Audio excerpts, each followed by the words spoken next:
The halal notion is addressed in Surah Al-Baqarah verses 172-173, indicating the necessity for Muslims to make constant attempts to protect and guarantee that this halal feature is preserved in all circumstances. Considering the global situation today, halal products are in huge demand due to expanding population and rising awareness. Regulations on halal manufacturing industry are critical since non-Muslim companies are also producing food products for the market.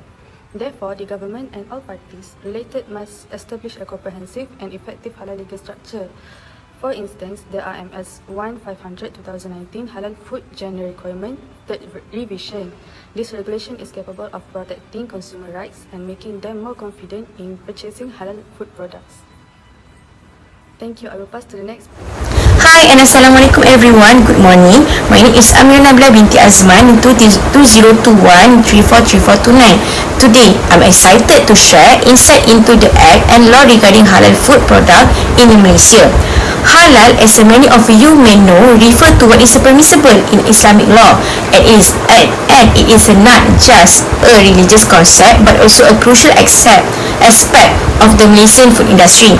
There is a six of a law regarding halal food product in Malaysia, which is Trade Description Act 1972, Food Act 1983, Animal Act 1953, Local Government Act 1976, Consumer Protection Act 1999, and Customs Act 1967.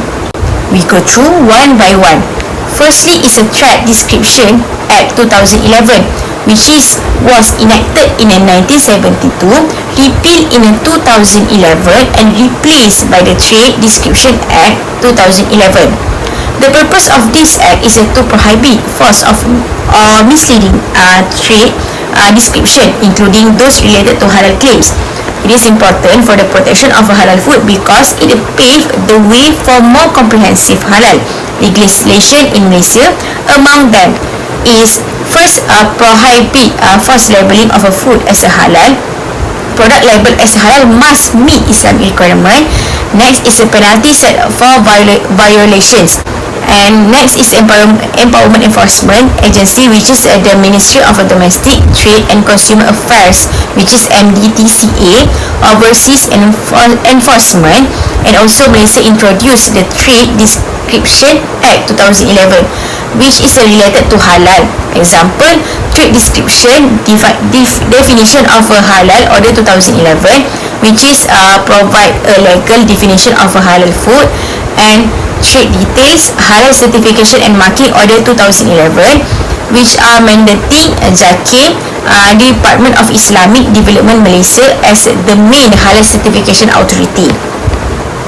Next is the Food Act 1983. Is a Malaysian law that aims to protect consumers from health hazard and fraud in the preparation, sale and use of food. It's covered a wide range of aspects, including controlling the sale of unsafe food. The act prohibits that the sale of a food that is contaminated, spoiled, or otherwise unfit for consumption. It also regulates the use of additive, preservative, and other food ingredients. Next is requiring accurate labeling. Food label must provide truthful and accurate information about the food ingredients, nutritional content, and storage instruction.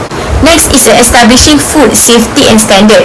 The Act established a standard for the hygiene and sanitation for food premise, the processing of a food, and the transportation of a food. Next is enforcing the law. The Food Safety and Quality Division of the Ministry of Health, Malaysia MOH, is responsible for enforcing the Food Act 1983. Inspector from the FSQ division have the power to inspect food premise, collect sample for testing, and take enforcement action against offenders. Offender under the Food Act 1983 can be fined up to 50,000 or imprisoned for up to 5 years, or both. In the same cases, the maximum penalty is 100,000 or imprisoned for up to 10 years. Next is Animal Act 1953. It's a Malaysian law that covers various issues related to animal, which is regulates animal slaughter for human consumption, including halal slaughter practice, enforce human method of a slaughter and set standard for halal meat product, guarantees halal slaughter, adheres to Islamic principle and ethical consideration. The Act plays important role in Malaysia by first, protect public health, ensure animal welfare, regulate the animal industry, and preserving the integrity of halal food, which is the Act ensure that halal slaughtering practice are followed and certified, upholding consumer trust and religious sensitivity. Next is the Local Government Act. It's a Malaysian law that gives local authorities the power to regulate various aspects of a food premise, including those handling halal food. It plays an important role in ensuring the cleanliness and sanitation of the food preparation and storage environment, contribution to the overall quality and safety of a food halal product. Specifically, the Local Government Act 1976 empower local authorities to establish and enforce hygiene sanitation standard. This standard cover areas such as food handling practice, cleanliness of a premise, and proper pest control. Next, conduct pre-date inspection, which is this inspection can identify potential hazard and help prevent foodborne illness. Issuing and enforcing food handling license. Next is a monitor storage and handling of ingredient. This is especially important for halal food product as it help prevent the use of a non-halal ingredient or cross contamination with non-halal ingredient. And fifth, implementing a traceability system, which is a traceability system enable to tracking of a food product from their source to the consumer, facilitating the identification and removal of potential contaminated product from the market. Next is a Consumer Protection Act 1999, plays a vital role in a safeguarding, specifically in relation to halal food product. It empowers consumer and promote transparency, ensuring they have access to accurate information and can seek redress if the rights are violated. How the CPA protect consumer of halal food? First is a combating misleading and deceptive product, which is a false claims. They prevent consumer from being tricked into purchasing non-halal food under the pretense of being halal, and also misleading labeling. Label must be clear and accurate, detailing ingredient, additive, and halal certification information, ensuring safety and quality, which is a safety standard. All goods, including halal food, must meet safety and quality standard, and also traceability. Next is a providing redress for grievance. Consumer who experience issue with halal food like false claims or unsafe product can file complaint and seek compensation under the CPA. Next is a tribunal for consumer claims. The Act established a tribunal where consumer can pursue their claims and receive fair hearings. This provides a legal venue for resolving disputes and obtaining justice. Next, promoting transparency and information access. Ingredient disclosure. This allows consumer to be aware of any non-halal ingredient and make informed decision based on their dietary restriction. Next, the Custom Act 1967 plays an important role in maintaining the integrity of halal food imports and export in Malaysia. It controls the import and export of goods, including a halal food product, and also prohibit the import of a non-halal food and enforce halal certification requirement. This Act also facilitates the export of a halal food that complies with regulation and prevent smuggling or illegal activities. It is provides several key rules to ensure that only halal compliant food product enter the country, which is prohibit import of a non-halal food, enforcing halal certification requirement, which the custom department has the authority to verify halal certification for import food product by checking document, conducting audits, and consulting with Zakim to ensure that only product with valid halal certification are allowed to enter Malaysia. Implement labeling and documentation requirement by complying with halal labeling condition. Next, preventing smuggling and illegal activities by conducting investigation and prosecutions and improving traceability by tightening the traceability system. That's all from me. Thank you. I'm Safia binti Ahmad Azli, and I would like to continue to the next subtopic, which is regulatory bodies. In this video, we want to highlight 4 regulatory bodies, which are JAKIM, MOH, KPDN, and also DVS. The Department of Islamic Development Malaysia, as known as JAKIM, is the government agency responsible for regulating halal certification in Malaysia. JAKIM's role in halal certification includes establishing and implementing standards for halal certification.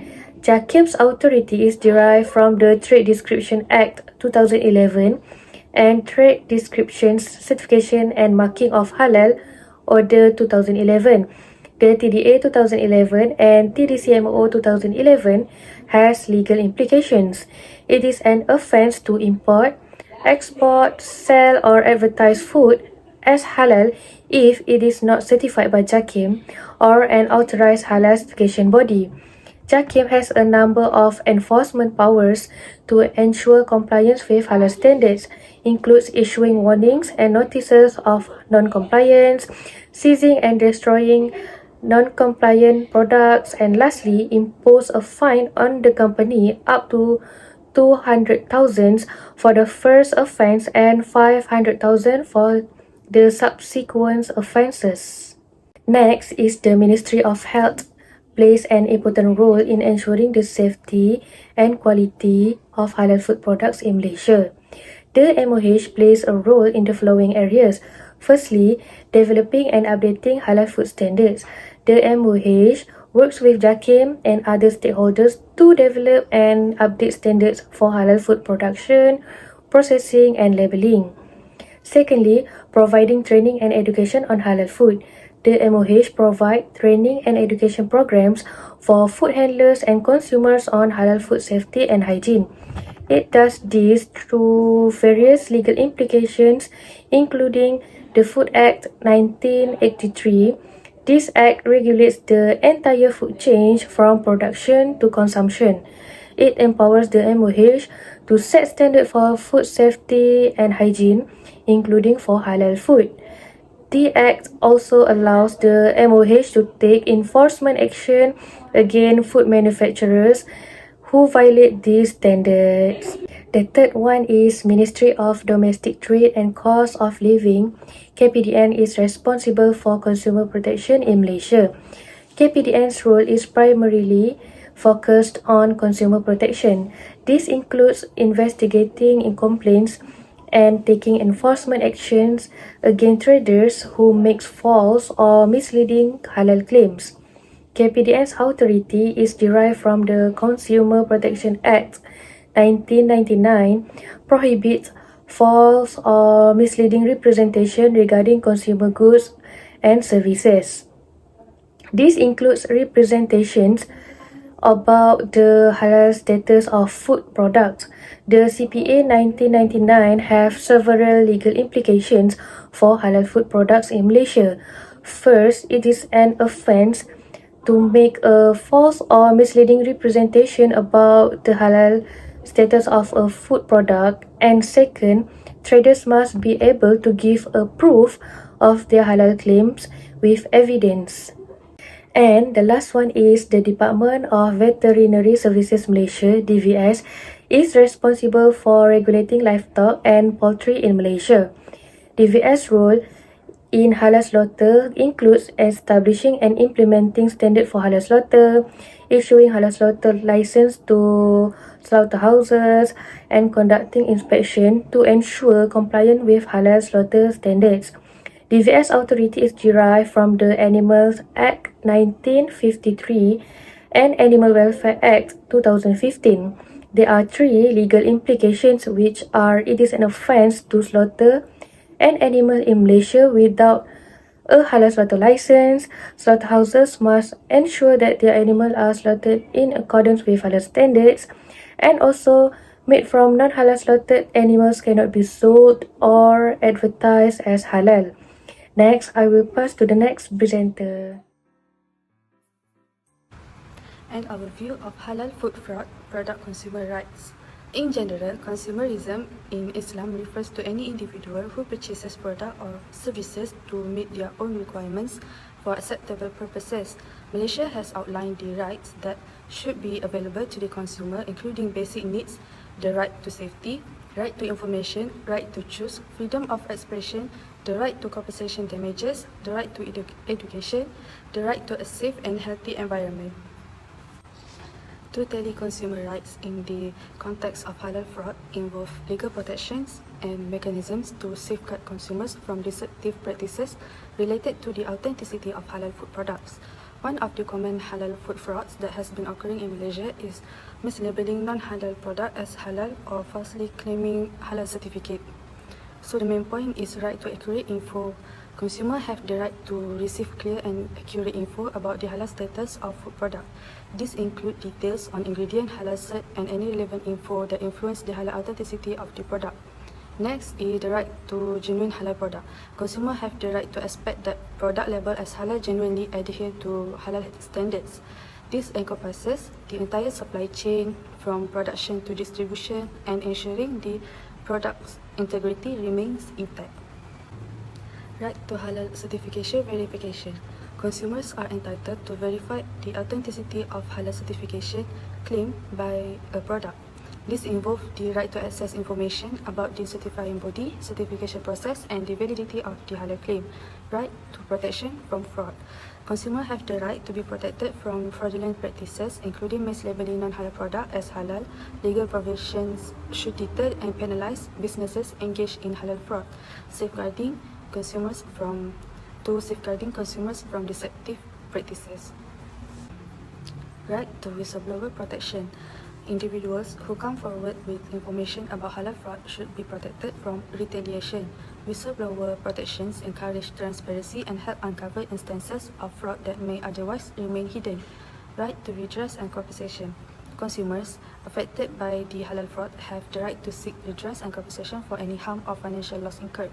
Legal mechanisms should facilitate a fair and accessible process for consumers to pursue remedies. Right to consumer education.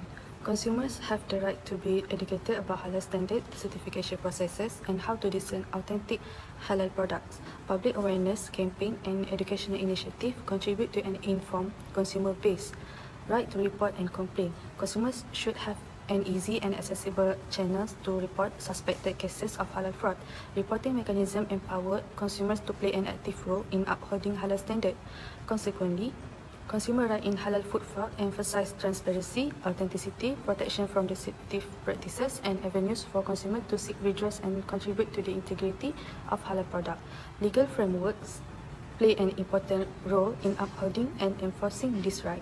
Assalamualaikum warahmatullahi wabarakatuh. Good morning everyone. My name is Umi Sofia binti Azri. Today I want to discuss one of the important issue, especially within the Muslim community, which is the selection of halal and haram food.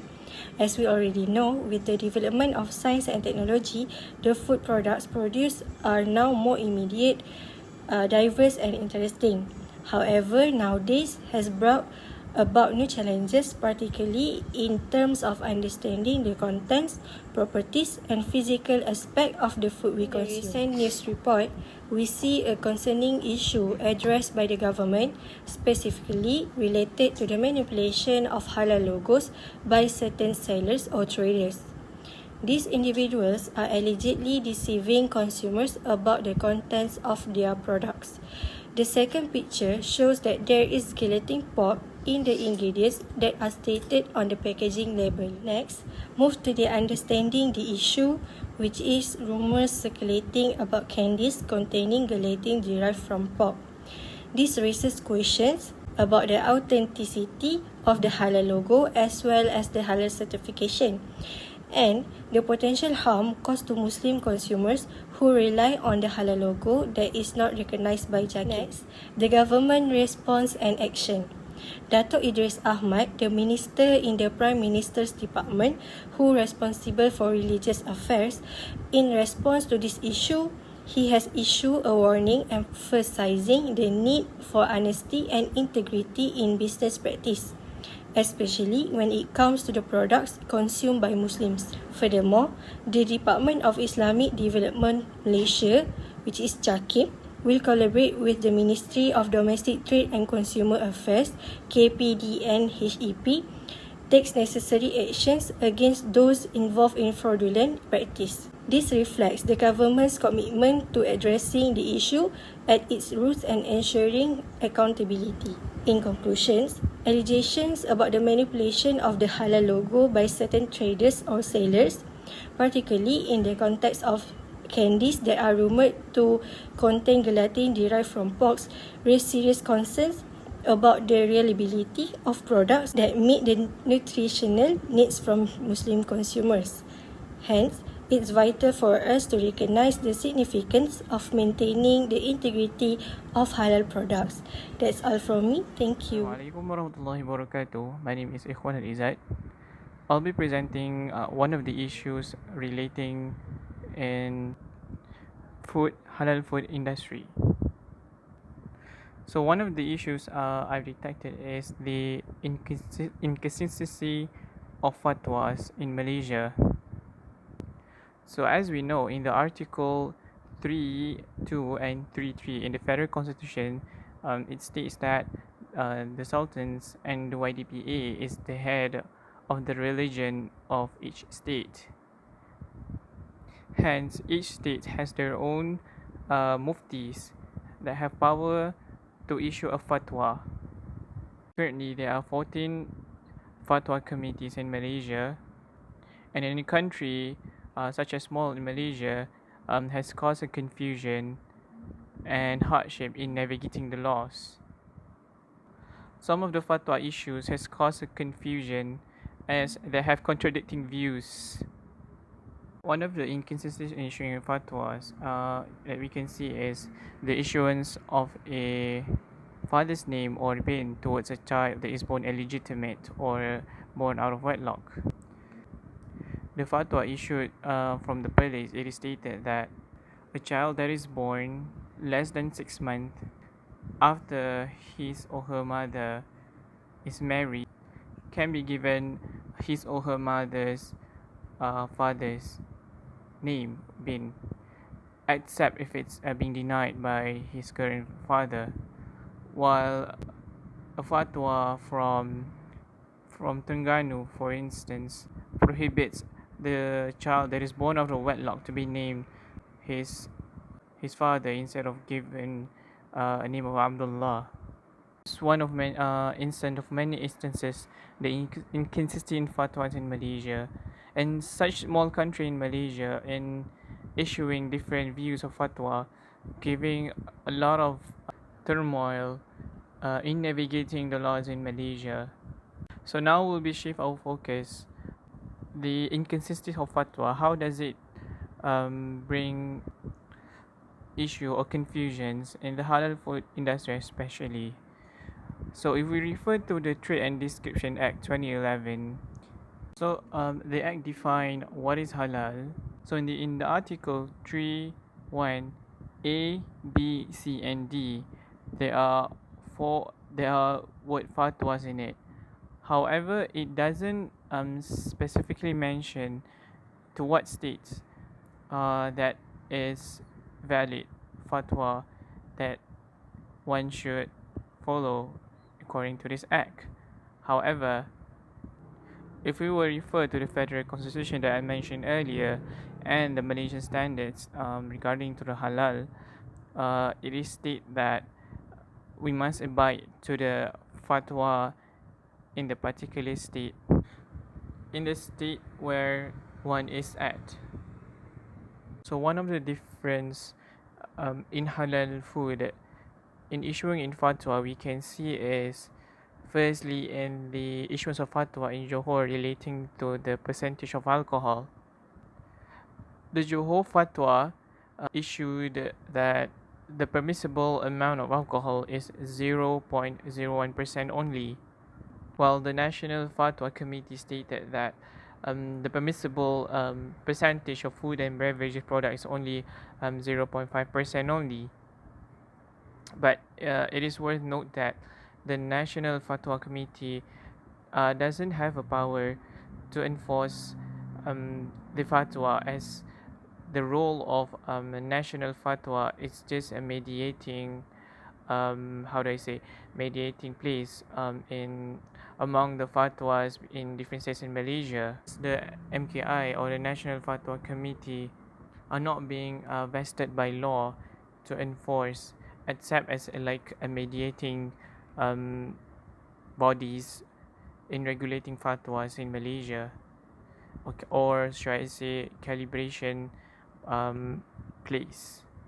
So in resolving this issue, firstly is to enhance the role of MKI, or the National Fatwa Committee, as this body really has a non-purpose and become like a mediating role in issuing different fatwas in Malaysia.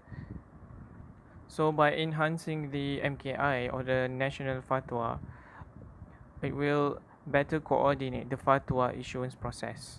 And secondly is to try to coordinate in methods in conducting research and issuance of fatwa among states. In addition, having collaboration on each of fatwa bodies in Malaysia. And next is to establish a national muftis and the office of national muftis. So in this regard, there will be only one mufti issued or decreed a fatwa. So there will be much more uniform the issuance of fatwa. In making this a reality, it will entail a very long and strenuous or a revamp of the law system in Malaysia. That is all for me. Thank you, everyone. In conclusion, Malaysia is a country with a multiracial society and religion, with Islam as the country's official religion. So, matters related to halal food should be emphasized. Malaysia has enacted a comprehensive law which is an effort to regulate all aspects of halal food management. As a result, the effectiveness and successful implementation of Malaysian law requires due cooperation on the part of the authorities. Otherwise, various forms of concern with the manipulation of halal legislation will increase. I think that's all from our group. Thank you.